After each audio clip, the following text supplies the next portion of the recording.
Famous story channel में आपका स्वागत है। आइए आज हम आपको सुनाते हैं मुंशी प्रेमचंद की कहानी कायर। युवक का नाम केशव था, युवती का प्रेमा। दोनों एक ही कॉलेज के और एक ही क्लास के विद्यार्थी थे। केशव नए विचारों का युवक था, जात पात के बंधनों का विरोधी। प्रेमा पुराने संस्कारों की कायल थी, पुरानी मर्यादाओं और प्रथाओं में पूरा विश्वास रखने वाली। लेकिन फिर भी दोनों में गाढ़ा प्रेम हो गया था और यह बात सारे कॉलेज में मशहूर थी। केशव ब्राह्मण होकर भी वैश्य कन्या प्रेमा से विवाह करके अपना जीवन सार्थक करना चाहता था। उसे अपने माता पिता की परवाह न थी, कुल मर्यादा का विचार भी उसे स्वांग सा लगता था। उसके लिए सत्य कोई वस्तु थी तो प्रेम थी, किंतु प्रेमा के लिए माता पिता और कुल परिवार के आदेश के विरुद्ध एक कदम बढ़ाना भी असंभव था। संध्या का समय है। विक्टोरिया पार्क के एक निर्जन स्थान में दोनों आमने सामने हरियाली पर बैठे हुए हैं।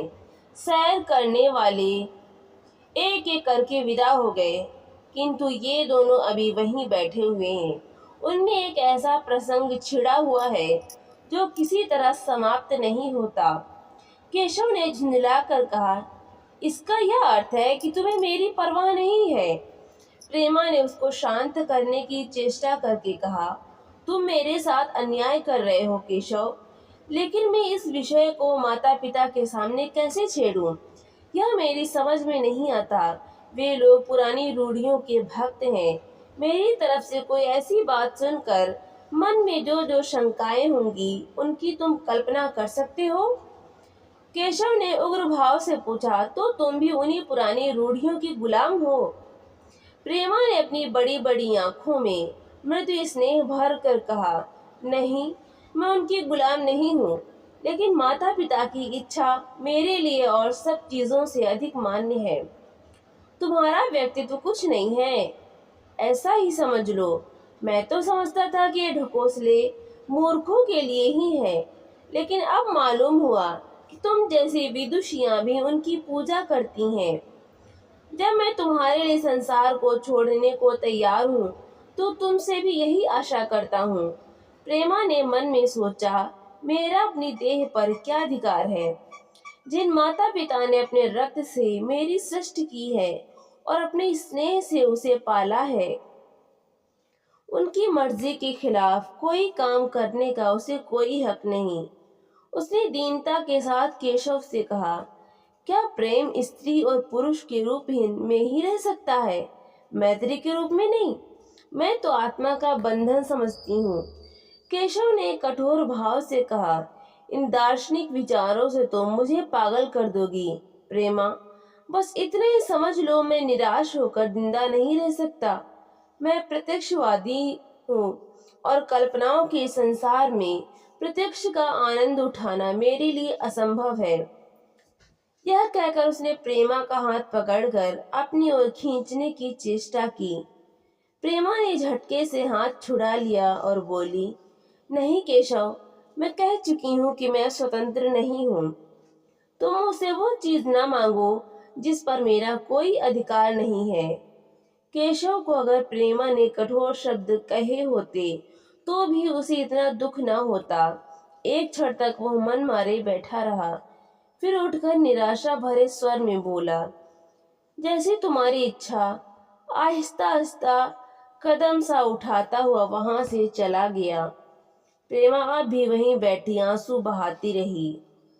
रात को भोजन करके प्रेमा जब अपनी माँ के साथ लेटी तो उसकी आंखों में नींद न थी। केशव ने उसे एक ऐसी बात कह दी थी जो चंचल पानी में पड़ने वाली छाया की तरह उसके दिल पर छाई हुई थी। प्रति क्षण उसका रूप बदलता था। वो उसे स्थिर न कर सकती थी। माता से इस विषय में कुछ कहे तो कैसे, लज्जा मुंह बंद कर देती थी। उसने सोचा, अगर केशव के साथ मेरा विवाह न हुआ तो उस समय मेरा क्या कर्तव्य होगा? अगर केशव ने कुछ उद्दंडता कर डाली तो मेरे लिए संसार में फिर क्या रह जाएगा। लेकिन मेरा बस ही क्या है। इन भांति भांति के विचारों में एक बात जो उसके मन में निश्चित हुई वो यह थी कि केशव के सिवा वो और किसी से विवाह ना करेगी। उसकी माता ने पूछा, क्या तुझे अब तक नींद न आई? मैंने तुझसे कितनी बार कहा है कि थोड़ा बहुत घर का काम काज किया कर, लेकिन तुझे किताबों से ही फुर्सत नहीं मिलती। 4 दिन में तू पराए घर जाएगी, कौन जाने कैसा घर मिले। अगर कुछ काम करने की आदत ना रही तो कैसे निभा होगा। प्रेमा ने भोलेपन से कहा, मैं पराए घर जाऊंगी ही क्यों। माता ने मुस्कुरा कर कहा, लड़कियों के लिए यही तो सबसे बड़ी विपत्ति है बेटी। माँ बाप की गोद में पलकर ज्यों ही सयानी हुई दूसरों की हो जाती हैं। अगर अच्छे प्राणी मिले तो जीवन आराम से कट गया, नहीं रो रो कर दिन काटना पड़ा। सब कुछ भाग्य के अधीन है। अपनी बिरादरी में तो मुझे कोई घर नहीं भाता, कहीं लड़कियों का आदर नहीं, लेकिन करना तो बिरादरी में ही पड़ेगा। न जाने यह जात पात का बंधन कब टूटेगा। प्रेमा डरते डरते बोली, कहीं कहीं तो बिरादरी के बाहर भी विवाह होने लगे हैं। उसने कहने को कह दिया, लेकिन उसका हृदय कांप रहा था कि माता जी कुछ भांप न जाएं। माता ने विस्मय के साथ पूछा, क्या हिंदुओं में ऐसा हुआ है? फिर उसने आप उस प्रश्न का जवाब भी दिया, और 2-4 जगह ऐसा हो भी गया तो उससे क्या होता है। प्रेमा ने इसका कुछ जवाब न दिया। भय हुआ कि माता कहीं उसका आशय समझ न जाए। उसका भविष्य एक अंधेरी खाई की तरह उसके सामने मुंह खोले खड़ा था, मानो उसे निगल जाएगा। उसे न जाने कब नींद आ गई। प्रातःकाल प्रेमा सोकर उठी तो उसके मन में एक विचित्र साहस का उदय हो गया था। सभी महत्वपूर्ण फैसले हम आकस्मिक रूप से कर लिया करते हैं, मानो कोई दैवी शक्ति हमें उनकी ओर खींच ले जाती है। वही हालत प्रेमा की थी। कल तक वो माता पिता के निर्णय को मान्य समझती थी, पर संकट को सामने देखकर उसमें वायु की हिम्मत पैदा हो गई थी। जिसके सामने कोई पर्वत आ गया हो, वही मंद वायु प्रबल वेग से पर्वत के मस्तक पर चढ़ जाती है और उसे कुचलती हुई दूसरी तरफ जा पहुंचती है। प्रेमा मन में सोच रही थी, मानो यह देह माता पिता की है, किंतु आत्मा तो मेरी है। मेरी आत्मा को जो कुछ भुगतना पड़ेगा वो इसी देह से तो भुगतना पड़ेगा। अब वो इस विषय में संकोच करना अनुचित ही नहीं, घातक समझ रही थी। अपने जीवन को क्यों एक झूठे सम्मान पर बलिदान करे। उसने सोचा, विवाह का आधार अगर प्रेम ना हो, वो देह का विक्रम है। आत्मसमर्पण क्यों बिना प्रेम के भी हो सकता है। इस कल्पना ही से कि न जाने किस अपरिचित युवक से उसका विवाह हो जाएगा, उसका हृदय विद्रोह कर उठा। वो भी नाश्ता करके कुछ पढ़ने जा रही थी कि उसके पिता ने प्यार से पुकारा, मैं कल तुम्हारे प्रिंसिपल के पास गया था, वे तुम्हारी बड़ी तारीफ कर रहे थे। प्रेमा ने सरल भाव से कहा, आप तो यूं ही कहा करते हैं। नहीं, सच। यह कहते उन्होंने अपनी मेज की दराज खोली और मखमली चौखटों में जड़ी हुई एक तस्वीर निकालकर उसे दिखाते हुए बोले, यह लड़का ICS के इम्तिहान में प्रथम आया है। इसका नाम तो तुमने सुना होगा। बूढ़े पिता ने ऐसी भूमिका बांध दी थी कि वह उनका आशय ना समझ सकी, लेकिन प्रेमा भांप गई। उनका मन तीर की भांति लक्ष्य पर जा पहुंचा।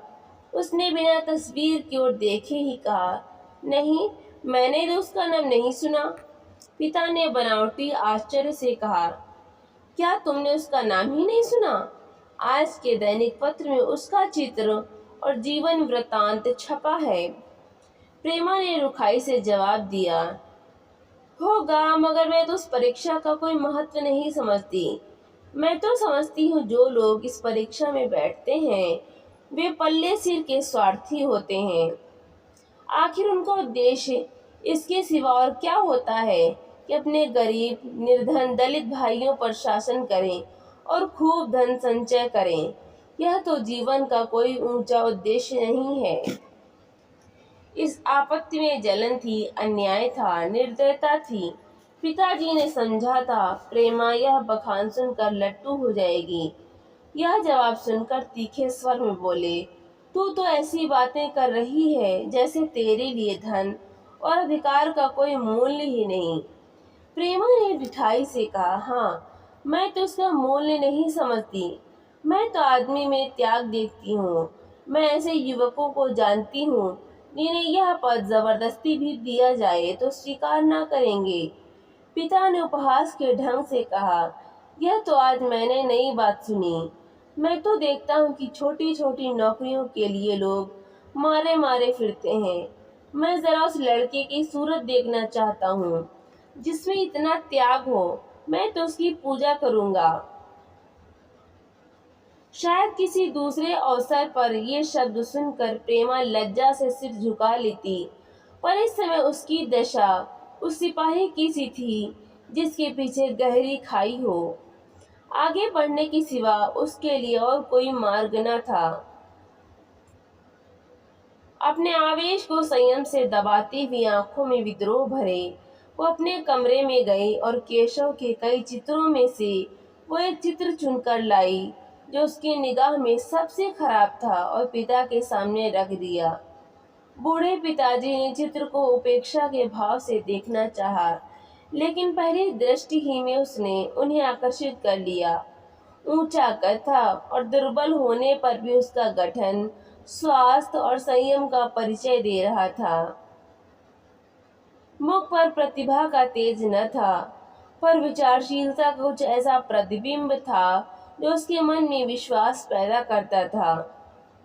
उन्होंने उस चित्र की ओर देखते हुए पूछा, यह किसका चित्र है? प्रेमा ने संकोच से सिर झुकाकर कहा, यह मेरे ही क्लास में पढ़ते हैं। अपनी ही बरादरी का है। प्रेमा की मुख मुद्रा धूमिल हो गई। इसी प्रश्न के उत्तर पर उसकी किस्मत का फैसला हो जाएगा। उसके मन में पछतावा हुआ कि व्यर्थ में मैं इस चित्र को यहाँ लाई।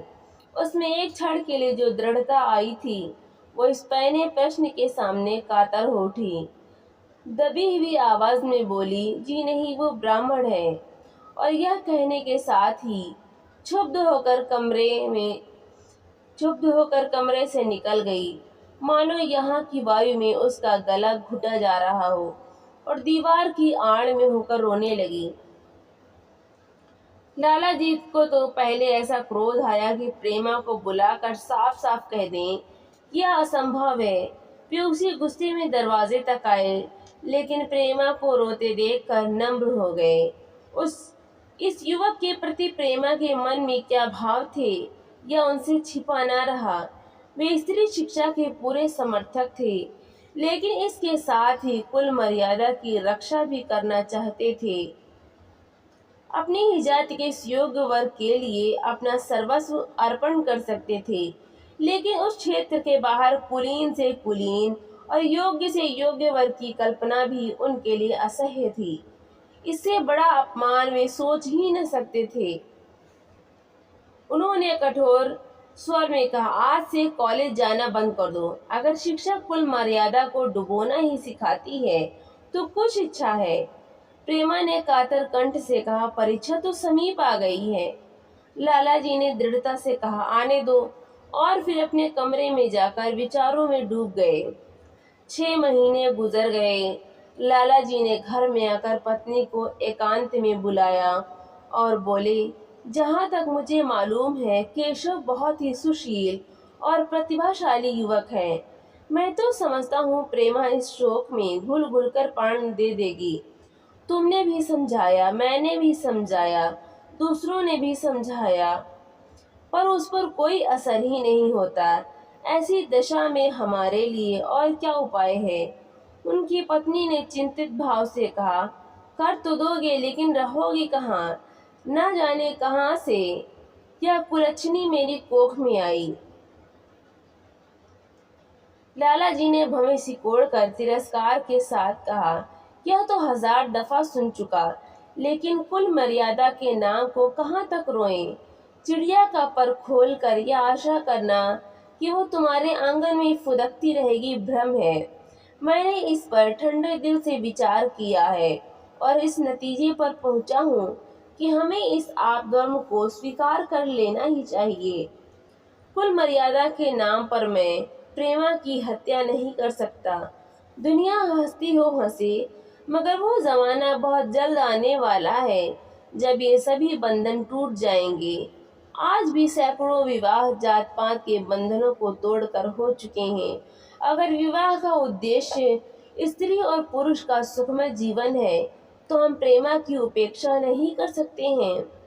वृद्धा ने क्षुब्ध होकर कहा, जब तुम्हारी यही इच्छा है तो मुझसे क्या पूछते हैं, लेकिन मैं कह देती हूँ कि मैं इस विवाह के नजदीक न जाऊंगी, न कभी इस छोकरी का मुंह देखूंगी। समझ लूंगी और जैसे सब लड़के मर गए वैसे यह भी मर गई। तो फिर आखिर तुम क्या करने को कहती हो? क्यों नहीं उस लड़के से विवाह कर देते, उसमें क्या बुराई है? वो 2 साल में सिविल सर्विस पास करके आ जाएगा। केशव के पास क्या रखा है? बहुत होगा किसी दफ्तर में क्लर्क हो जाएगा। अगर प्रेमा प्राण हत्या कर ले तो कर ले, तुम तो उसे और शह देते हो। जब उसे हमारी परवाह नहीं है तो हम उसके लिए अपने नाम को क्यों कलंकित करें? प्राण हत्या करना कोई खेल नहीं है, यह सब धमकी है। मन घोड़ा है, जब तक उसे लगाम न दो पुट्ठे पर हाथ भी न रखने देगा। जब उसके मन का यह हाल है तो कौन कहे केशव के साथ ही जिंदगी भर निभाह करेगी। जिस तरह आज उससे प्रेम है उसी तरह कल दूसरे से हो सकता है। तो क्या पत्ते पर अपना मांस बिकवाना चाहते हो? लाला जी ने स्त्री को प्रश्न सूचक दृष्टि से देखकर कहा, और अगर वो कल खुद जाकर केशव से विवाह कर ले तो तुम क्या कर लोगी? फिर तुम्हारी कितनी इज्जत रह जाएगी? वो चाहे संकोचवश था या हम लोगों के लिहाज से यूं ही बैठी रहे, पर यदि जिद पर कमर बांध ले हम तुम कुछ नहीं कर सकते। इस समस्या का ऐसा भीषण अंत भी हो सकता है, यह इस वृद्धा के ध्यान में भी ना आया था। यह प्रश्न बम के गोले की तरह उसके मस्तक पर गिरा। एक क्षण तक वो अवाक बैठी रह गई, मानो इस आघात ने उसकी बुद्धि की धज्जियां उड़ा दी हों। फिर पराभूत होकर बोली, तुम्हें अनोखी ही कल्पनाएं सूझती हैं। मैंने तो आज तक कभी भी नहीं सुना कि किसी कुलीन कन्या ने अपनी इच्छा से विवाह किया है। तुमने ना सुना हो, लेकिन मैंने सुना है और देखा है, और ऐसा होना बहुत संभव है। जिस दिन ऐसा होगा उस दिन तुम मुझे जीते न देखोगे। मैं यह नहीं कहता कि ऐसा होगा ही, लेकिन होना संभव है। तो जब ऐसा होना है तो इससे तो यही अच्छा है कि हम इसका प्रबंध करें। जब नाक ही कट रही है तो तेज छुरी से क्यों न कटे? कल केशव को बुलाकर देखो क्या कहता है। केशव के पिता सरकारी पेंशनर थे। मिजाज के चिड़चिड़े और कृपण, धर्म के आडंबरों में ही उनके चित्त को शांति मिलती थी। कल्पना शक्ति का अभाव था, किसी के मनोभावों का सम्मान न कर सकते थे। वे अब भी उस संसार में रहते थे जिसमें उन्होंने अपने बचपन और जवानी के दिन काटे थे। नवयुग की बढ़ती हुई लहर को वे सर्वनाश कहते थे, और कम से कम अपने घर को दोनों हाथों और दोनों पैरों का जोर लगाकर उससे बचाए रखना चाहते थे। इसलिए जब एक दिन प्रेमा के पिता उसके पास पहुंचे और केशव से प्रेमा के विवाह का प्रस्ताव किया, तो बूढ़े पंडित जी अपने आप में ना रह सके। धुंधली आंखें फाड़ कर बोले, आप भंग तो नहीं खा गए हैं? इस तरह का संबंध और चाहे जो कुछ हो, विवाह नहीं है। मालूम होता है आपको भी नए जमाने की हवा लग गई। बूढ़े बाबूजी ने नम्रता से कहा, मैं खुद ऐसा नहीं संबंध पसंद करता। इस विषय में मेरे भी वही विचार हैं जो आपके, पर बात ऐसी आ पड़ी है कि मुझे विवश होकर आपकी सेवा में आना पड़ा।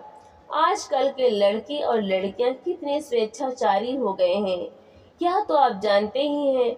हम बूढ़े लोगों के लिए अब अपने सिद्धांतों की रक्षा करना कठिन हो गया है। मुझे भय है कि कहीं ये दोनों निराश होकर अपनी जान पर न खेल जाएं। बूढ़े पंडित जी जमीन पर पांव पटकते हुए गरज उठे। आप क्या कहते हैं साहब, आपको शर्म नहीं आती? हम ब्राह्मण हैं, हम ब्राह्मण हैं और ब्राह्मणों में भी कुलीन। ब्राह्मण कितने ही पतित हो गए हों, इतने मर्यादा शून्य नहीं हुए हैं कि बनिए बक्कालों की लड़की से विवाह करते फिरें। जिस दिन कुलीन ब्राह्मणों में लड़कियां ना रहेंगी, उस दिन यह समस्या उपस्थित हो सकती है। मैं कहता हूँ, आपको मुझसे यह बात करने का साहस कैसे हुआ? बूढ़े बाबूजी जितना ही दबते थे, उतना ही पंडित जी बिगड़ते थे। यहाँ तक कि लाला जी अपना अपमान ज्यादा ना सह सके और अपनी तकदीर को कोसते हुए चले गए। उसी वक्त केशव कॉलेज से आया। पंडित जी ने तुरंत उसे बुलाकर कठोर कंठ से कहा, मैंने सुना है तुमने किसी बनिए की लड़की से अपना विवाह कर लिया है। यह खबर कहाँ तक सही है?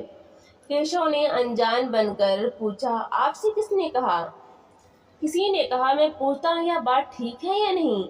अगर ठीक है और तुमने अपनी मर्यादा को डुबाना निश्चय कर लिया है, तो तुम्हारे लिए हमारे घर में कोई स्थान नहीं। तुम्हें मेरी कमाई का एक ढेला भी नहीं मिलेगा। मेरे पास जो कुछ है वो मेरी अपनी कमाई है। मुझे अख्तियार है कि मैं उसे जिसे चाहूँ दे दूँ। तुम ये अनीति करके मेरे घर में कदम नहीं रख सकते। केशव पिता के स्वभाव से परिचित था। प्रेमा से उसे प्रेम था। वो गुप्त रूप से प्रेमा से विवाह कर लेना चाहता था। बाप हमेशा तो बैठे ना रहेंगे। माता के स्नेह पर उसे विश्वास था। उस प्रेम की तरंग में वो सारे कष्टों को झेलने के लिए तैयार मालूम होता था। लेकिन जैसे कोई कायर सिपाही बंदूक के सामने जाकर हिम्मत खो बैठता है और कदम पीछे हटा लेता है, वही दशा केशव की हुई। वो साधारण युवकों की तरह सिद्धांतों के लिए बड़े बड़े तर्क कर सकता था। जबान से उसने अपनी भक्ति की दुहाई दे सकता था, लेकिन इसके लिए यातनाएं झेलने की सामर्थ्य उसमें न थी।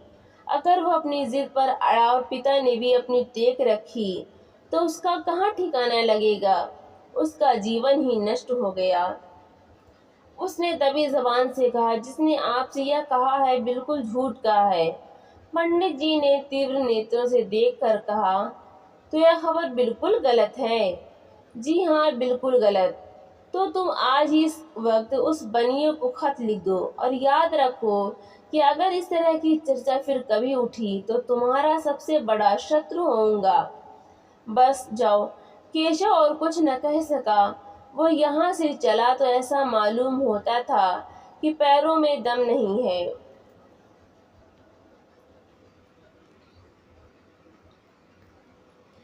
दूसरे दिन प्रेमा ने केशव के नाम यह पत्र लिखा, प्रिय केशव, तुम्हारे पूज्य पिताजी ने लाला जी के साथ जो अशिष्ट और अपमानजनक व्यवहार किया है, उसका हाल सुनकर मेरे मन में बड़ी शंका उत्पन्न हो रही है। शायद उन्होंने तुम्हें भी डांट फटकार बताई होगी। ऐसी दशा में मैं तुम्हारा निश्चय सुनने के लिए विकल हो रही हूँ। तुम्हारे साथ हर तरह का कष्ट झेलने को तैयार हूँ। मुझे तुम्हारे पिताजी की संपत्ति का मोह नहीं है। मैं तो केवल तुम्हारा प्रेम चाहती हूँ और उसी में प्रसन्न हूँ। आज शाम को यहीं आकर भोजन करो। दादा और माँ तुमसे मिलने के लिए बहुत इच्छुक हैं।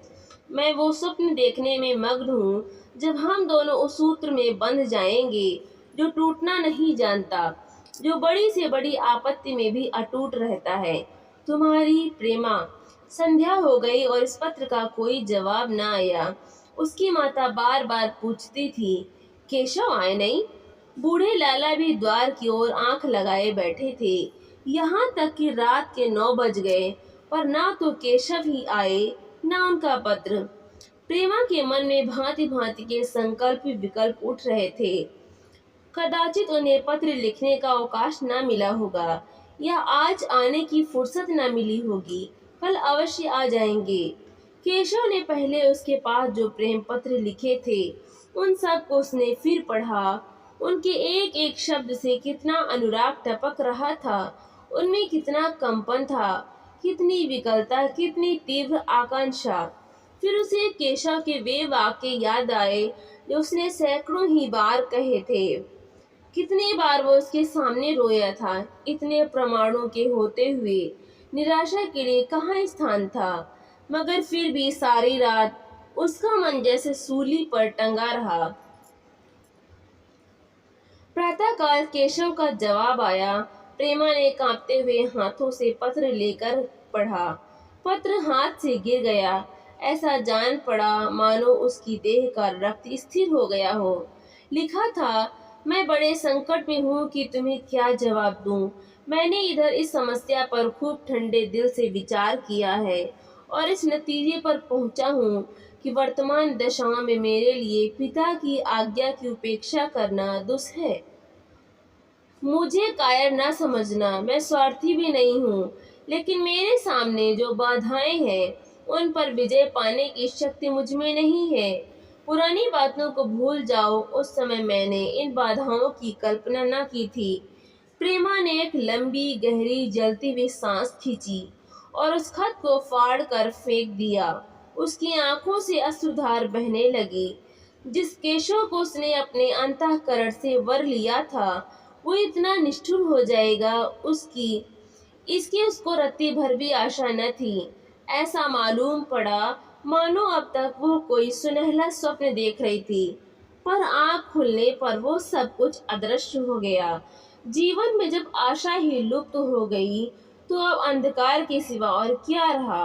अपने हृदय की सारी संपत्ति लगाकर उसने एक नाव लदवाई थी। वो नाव जलमग्न हो गई।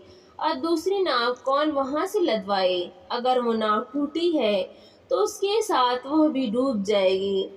माता ने पूछा, क्या केशव का पत्र है? प्रेमा ने भूमि की ओर ताकते हुए कहा, हाँ, उनकी तबीयत अच्छी नहीं है। इसके सिवा वो और क्या कहे। केशव की निष्ठुरता और बेवफाई का समाचार कहकर लज्जित होने का साहस उसमें न था।